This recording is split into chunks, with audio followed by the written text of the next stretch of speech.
नमस्कार, साधना न्यूज में आपका बहुत स्वागत है और मैं हूं आपके साथ अनुपमा खोपरी। और बुलेटिन की शुरुआत करते हैं रायपुर की बड़ी खबर के साथ, जहां कांग्रेस के वरिष्ठ नेता अमित श्रीवास्तव को बड़ी जिम्मेदारी दी गई है। हिमाचल प्रदेश विधानसभा चुनाव में बड़ी जिम्मेदारी दी गई है, जहां कांग्रेस के वरिष्ठ नेता अमित श्रीवास्तव हैं। तो लगातार अगर देखा जाए तो हिमाचल प्रदेश में चुनाव की घोषणा, तारीखों का ऐलान करने के बाद में अगर हम छत्तीसगढ़ के तमाम दिग्गज नेताओं की बात की जाए तो उन्हें विशेष जिम्मेदारी दी जा रही है और इसी के चलते कांग्रेस के वरिष्ठ नेता अमित श्रीवास्तव को बड़ी जिम्मेदारी दी गई है। जहां आपको बता दें कि कांग्रेस के वरिष्ठ नेता अमित श्रीवास्तव हैं, जिन्हें एक विशेष जिम्मेदारी दी गई है चुनाव को लेकर, और ऐसे में चुनाव में किस तरीके की जीत दिलवानी है। और साथ ही छत्तीसगढ़ में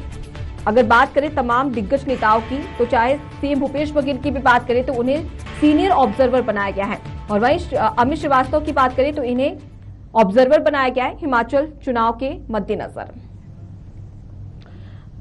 तो ज्यादा जानकारी के लिए सीधे रुक करते हैं हमारे साथ में संवाददाता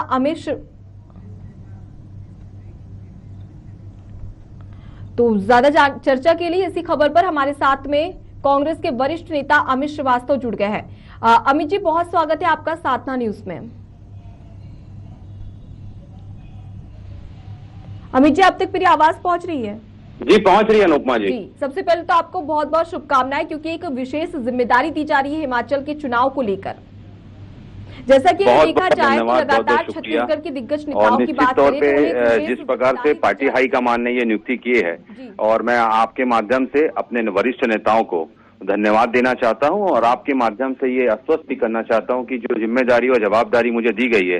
पूरी निष्ठा और ईमानदारी के साथ उसे मैं निर्वहन करते हुए वहां के कार्यकर्ताओं के साथ बैठ के एक रणनीति बना के, और वहां पर जो हमने घोषणा पत्र लाया है उसके अनुरूप हम वहां पर जाके जन जन को सब अपना घोषणा पत्र के बारे में बताएंगे भी। और जिस प्रकार से आप देखिए कि एक बदलाव की बयार जिस प्रकार से वहां की जनता ने मन भी बना लिया है, और निश्चित तौर पे जिस प्रकार से हमारे नेता राहुल गांधी जी भारत जोड़ो यात्रा निकाले हैं, उसमें जिस प्रकार से लोगों का एक जन समूह वहां पर जो उमड़ रहा है, ये दर्शाता है कि देश में बैठी सत्ता के जो हुक्मरान हैं वो कहीं ना कहीं जनता को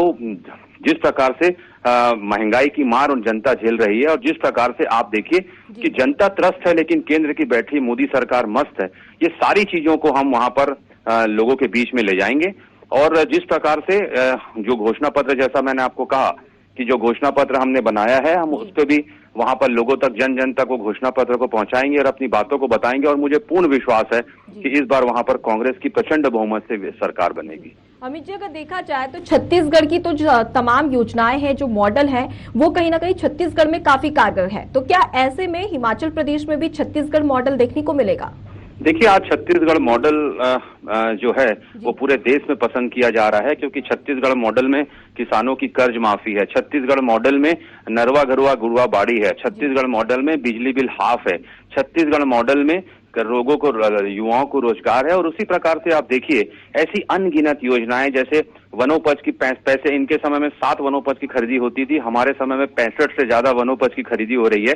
कहीं ना कहीं हमने आर्थिक आधार जो है वो लोगों तक अधिक हमने देने का प्रयास भी किया और बहुत हम सफल भी हुए हैं। छत्तीसगढ़ मॉडल पूरे देश में पसंद किया जा रहा है, और निश्चित तौर पे उसकी धमक जब देश में है तो हिमाचल में भी 100% होगी। मुझे पूर्ण विश्वास है कि जिस प्रकार का प्यार, आशीर्वाद और विश्वास छत्तीसगढ़ की जनता ने हम पे दिखाया था, आने वाले आगामी चुनाव में हिमाचल की जनता भी हम पे दिखाएगी, और प्रचंड बहुमत से हमारे वहां पर सरकार भी बनेगी। और हम निश्चित तौर पे जो आपने कहा कि छत्तीसगढ़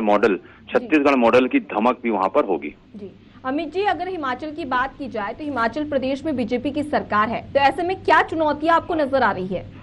देखिए, चुनौतियां जब वो जाएंगे तो उनको बताना पड़ेगा जो प्रोमिसेस, जैसे हमने यहाँ पर वादे किए थे 36 वादे, और आज हमने कम से कम 26 से ज्यादा वादे हमने पूरे कर दिए। जो प्रोमिसेस हमने किए थे हमने उसे फुलफिल किया, जो संकल्प हमने लिया था हम उसके लिए कोई विकल्प नहीं ढूंढते। लेकिन जब बीजेपी की बात आएगी तो उनको जनता को बताना पड़ेगा कि 2 करोड़ लोगों को रोजगार देने के वादा करके उनकी सरकार आई थी, और आज 8 साल में 16 करोड़ लोगों को रोजगार देना था, और 8 साल में 12 करोड़ से लोगों का रोजगार चला गया। तो सिर्फ जुमलेबाजी से बात नहीं बनेगी, तो ये विचारधारा की भी लड़ाई है। जिस प्रकार से आज देश में अराजकता का माहौल है, अर्थव्यवस्था की इनको समझ नहीं है, जिस प्रकार से गृह मंत्री, वित्त मंत्री जी ये कहती हैं कि प्याज का रेट बढ़ता है तो मैं प्याज नहीं खाती, तेल का रेट बढ़ता है तो कह देती हैं मैं तेल हम तेल यूज नहीं करते, और आज तो उन्होंने हद कर दी परसों जब उन्होंने कहा रुपया नहीं गिर रहा है, डॉलर बढ़ रहा है। तो अगर आपकी सोच हो तो इस पे मुझे कुछ नहीं कहना है, लेकिन देश की जनता पूरे इस सिनेरियो से कहीं ना कहीं इनकी गलत आर्थिक नीतियों से बहुत परेशान है। जी अमित जी, अगर बात करें पर्यटन की, तो हिमाचल का जब भी नाम लिया जाता है तो पर्यटन का जहन में एक ख्याल भी आ जाता है। तो ऐसे में पर्यटन को लेकर आपके घोषणा पत्र में क्या कुछ दिशा निर्देश हो सकते हैं ताकि जनता ज्यादा से ज्यादा उस पर फोकस कर सके? देखिए, निश्चित तौर पे वादियों का प्रदेश भी कहा जाता है और बहुत खूबसूरत है हिमाचल। मैं पहले भी हिमाचल कई बार गया हूँ और बहुत ही सुंदर प्रदेश है। निश्चित तौर पे लोग वहाँ के बहुत सीधे साधे हैं, बहुत प्रबुद्ध जन वहाँ पर रहते हैं और सारी चीजों को वो भली भांति समझ रहे हैं कि जिस प्रकार से आप देखिए कि वहां पर जो हमारा घोषणा पत्र आया उसमें सारी चीजें हैं भी, और आने वाले समय में आप देखेंगे जब हमारी सरकार बनेगी तो वहां के लोगों के, जैसे छत्तीसगढ़ में हमने घोषणा पत्र लाया, यहाँ पर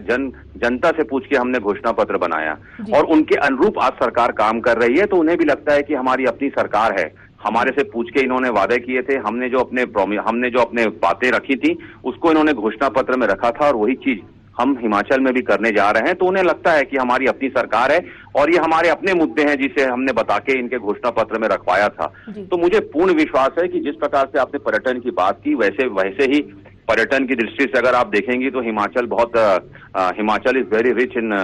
टूरिज्म। लेकिन लगातार हमारी सरकार आने के बाद, जैसे मैंने कहा ना आपको, वहां का और चौमुखी विकास दिखेगा और आने वाले समय में आप देखिए जब कांग्रेस की सरकार बन जाएगी तो आपको छत्तीसगढ़ मॉडल की तरह ही हिमाचल मॉडल भी, उसकी भी गूंज पूरे देश में होगी। जी, तो अमित जी, अगर हम बात करें तो जैसे कि हिमाचल प्रदेश में तमाम विधानसभा सीटें हैं, आपका जिस तरीके से कॉन्फिडेंस दिख रहा है, ऐसे में क्या लगता है कि विधानसभा सीटें, कितनी विधानसभा सीटों पर कब्जा जमा पाएगी कांग्रेस इस बार? देखिए, मैं ये चीजें आपको 4-5 दिन बाद ही बता पाऊंगा, क्योंकि जब मैं ग्राउंड पे जाऊंगा, अभी तो मेरी वहां लोगों से बात हो रही है और उनका फीडबैक आ रहा है, लेकिन मुझे ऐसा लगता है it's too early to say anything right now. Just give me 3 or 4 days, जब मैं वहां पर चले जाऊंगा और उसके बाद जब हम बात करेंगे तो मैं आपको एग्जैक्ट बता पाने की स्थिति में रहूंगा। जी, बहुत शुक्रिया अमित जी हमसे चर्चा करने के लिए।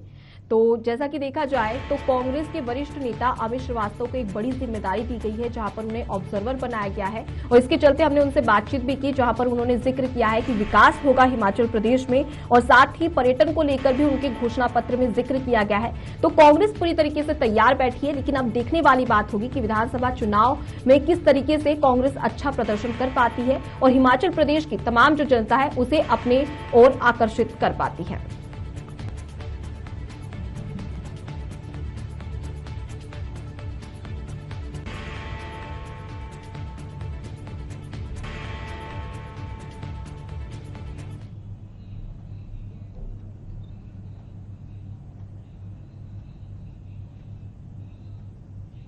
तो चलिए रुक कर लेते हैं कुछ खबरों की ओर। टोडा भीम से एक महिला की